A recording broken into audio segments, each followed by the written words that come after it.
Bismillahirrahmanirrahim. Alhamdulillahirabbil alamin. Sahabat pembelajar Arba, dimanapun saudara berada, alhamdulillah. Kali ini kita bertemu kembali untuk melanjutkan kuliah publik keberfungsian spiritual. Nah ya, jadi kita akan lanjutkan rangkaian pembelajaran kita ya, untuk lebih mendalami makna satu dimensi dalam diri manusia, yaitu dimensi spiritual ya, yang tentunya kita kaitkan dengan lingkungan sekitar kita. Pada konteks pekerjaan sosial, mungkin ini bisa disebut pekerjaan sosial dan lingkungan. Lingkungan adalah sesuatu yang berada di luar individu ya, bisa lingkungan sosial ataupun lingkungan alam. Pada level makrokosmos ini disebut peradaban, karena people in environment secara lebih luasnya adalah people in civilization. Begitu kira-kira. Artinya perilaku manusia sangat ditentukan pada peradaban mana dia hidup. Salah satu ahli peradaban dunia, yaitu Profesor Dr. Malik Ben-Nabi, mengatakan bahwa 3 unsur besar pembentuk peradaban. Yang pertama adalah manusia itu sendiri. Yang kedua adalah zaman. Zaman di mana manusia tersebut ditakdirkan, dilahirkan. Apakah di zaman revolusi industri 5.0, apakah mungkin dilahirkan pada zaman es atau zaman batu atau zaman kekaisaran ya, 1 abad atau 100 abad yang lalu dan lain-lain ya. Tentunya masing-masing berbeda-beda, dan juga pada lingkungan geografis mana individu tersebut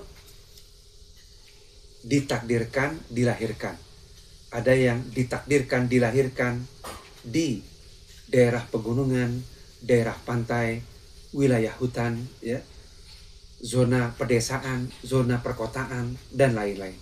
Nah, ini adalah hal yang menyertai kehidupan manusia. Maka bicara pekerjaan sosial dan lingkungan, kita tidak akan lepas untuk bicara tentang peradaban. Menurut Profesor Malik Ben-Nabi, katalisatornya dari peradaban itu adalah pendidikan dan agama ya. Maka, manusia sejatinya, ia tidak pernah hidup di ruang kosong. Ia selalu hidup di tengah perubahan zaman, ya. Karena zaman selalu berubah di tahun berapapun. Ia selalu hidup di tengah-tengah arus budaya, di tengah-tengah perkembangan teknologi, ya. Bahkan hari ini, manusia hidup di tengah-tengah dinamika moralitas, ya. Dinamika moralitas yang bisa sangat mempengaruhi pola pikir dan pola tindaknya. Manusia juga hidup di tengah-tengah dinamika ekonomi dan ya pada umumnya adalah dinamika peradaban yang terus bergerak ya. Jadi manusia, kemudian zaman atau waktu di mana dia dilahirkan, dan geografis di mana dia ditakdirkan dilahirkan. Ya. Jadi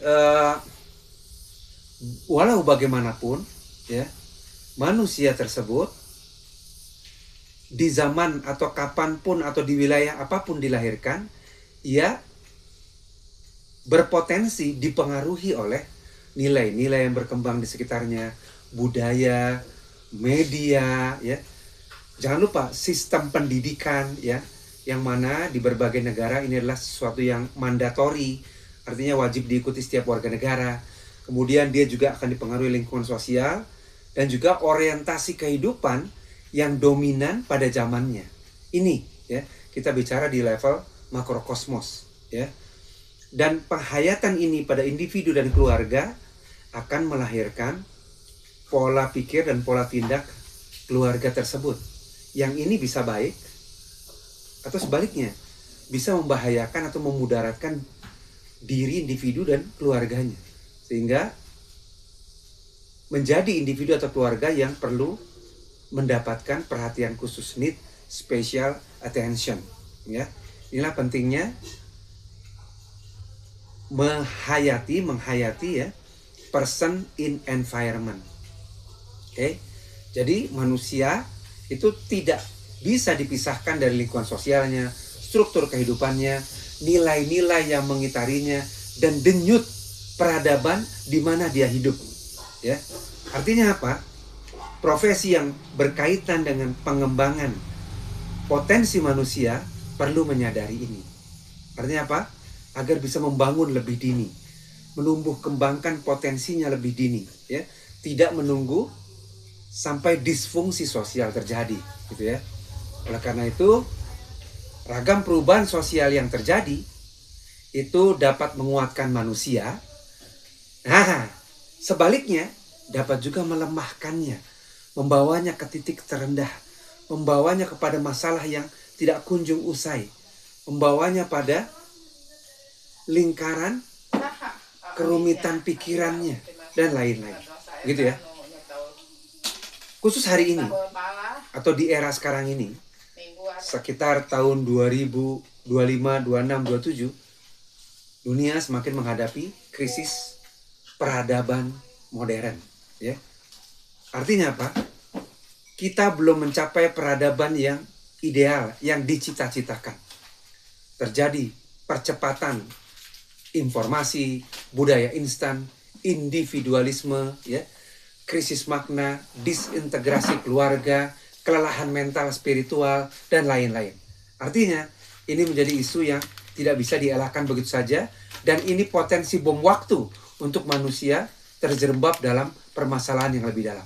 Sampai segitu dulu, nanti kita akan lanjutkan di video selanjutnya. Terima kasih. Wassalamualaikum warahmatullahi wabarakatuh. Terima kasih.